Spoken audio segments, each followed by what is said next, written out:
São exatamente 10 e pouco da manhã em FDRP. Repito, exatamente 10 e pouco. Bom dia. Bom dia. Eu sou o Vitor Aquino E eu sou João Casé Pedro. e está no ar a voz da FDRP. Hoje, no nosso noticiário jurídico, alguns juristas analisarão um julgado do TJMS, Mato Grosso do Sul, o qual está rendendo muitas discussões no âmbito do direito civil, sobretudo no tema da diferença entre posse e detenção. O repórter Alcides Milaneto é quem traz a descrição do caso. Bom dia, caros ouvintes. No noticiário jurídico de hoje, temos um caso fascinante de uso capião vindo diretamente do Tribunal de Justiça do Mato Grosso do Sul.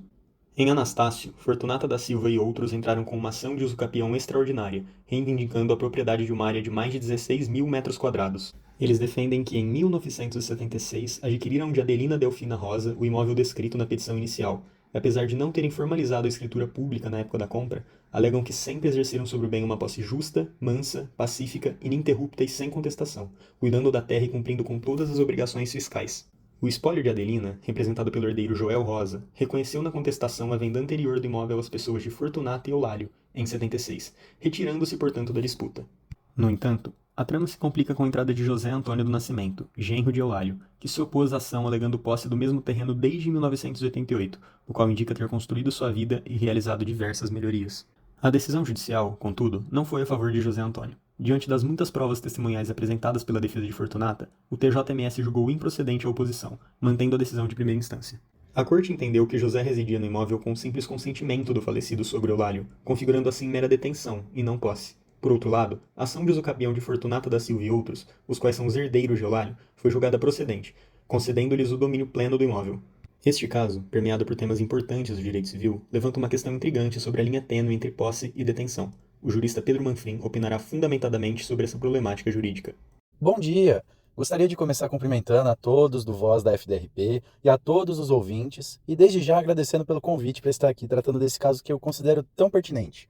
Como bem elucidado já por essa matéria, a problemática central do caso está na caracterização da posse e a confusão que frequentemente se faz desse conceito jurídico com o conceito de detenção. Para começar, gostaria de clarear para os ouvintes alguns termos técnicos do processo. Aqui nós tratamos de um acórdão, que seria a decisão tomada pelos juízes da segunda instância, isto é, houve discordância por alguma das partes quanto ao processo, e isso tornou necessário que a decisão fosse revista por novos juízes, que chamamos de desembargadores. Nesse breve comentário, farei referência especialmente ao voto do desembargador João Maria Loz, que era o relator do acórdão. Mas deixo aqui a minha parabenização aos juízes da primeira Câmara Cível do Tribunal de Justiça do Mato Grosso do Sul, que votaram unanimemente negando o provimento do recurso.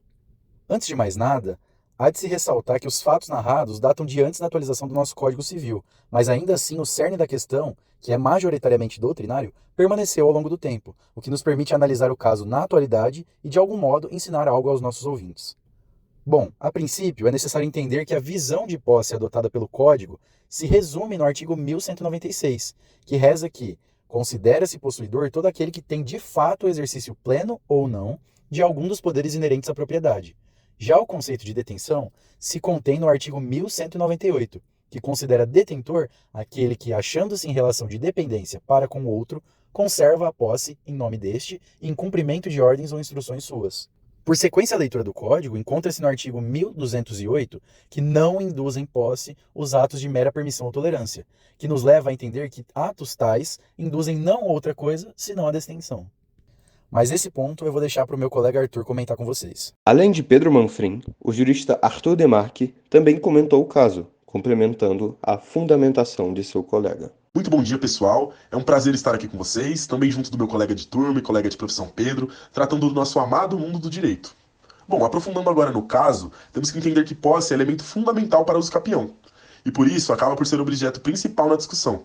Por tamanha importância, é necessário ter clareza na análise de cada caso, pois a confusão com detenção pode levar a enganos, como a de José Antônio, que reivindica o domínio do imóvel e ainda, após julgado improcedente seu pedido, persistiu em crer que era o único que exercia a posse mansa e pacífica, o que também ele sustentava que os depoimentos das testemunhas provavam cabalmente. Entretanto, como apontaram os desembargadores no acórdão, as testemunhas demonstraram justamente o contrário. José vivia no imóvel mediante a favor do seu falecido sogro Eulálio, cujo espólio é coautor da ação de uso capião. O magistrado João Maria Loz destaca ainda que, abre aspas, não se vislumbra elemento subjetivo, animus domini, necessário para a configuração de uso capião extraordinária, quando demonstrado que a posse exercida sobre o imóvel se deu de modo precário, com mera tolerância e permissão. Aqui, deve-se ter cuidado na interpretação. O desembargador expressa não contradição no trecho, ao mencionar a posse precária, mas se esclarece que, ainda que houvesse possibilidade da configuração de posse por José para levar ao uso capião, tal possibilidade seria descartada, uma vez que não há animus domini, que é o elemento fundamental para uso capir, quando se tem plena ciência de não ser dono. Então, para finalizar, eu gostaria de parabenizar o trabalho do TJMS pela decisão assertiva e bem fundamentada, como a gente viu, né? E agradecer, claro, a voz da FDRP, também em nome do Pedro, pela oportunidade de estar aqui e também pelos ouvintes que escutam nesse momento. Um bom dia a todos, uma ótima semana. O noticiário jurídico fica por aqui. Mais informações você encontra no portal do CAAJA. Após os comerciais, a voz da FDEP retornará com sua programação.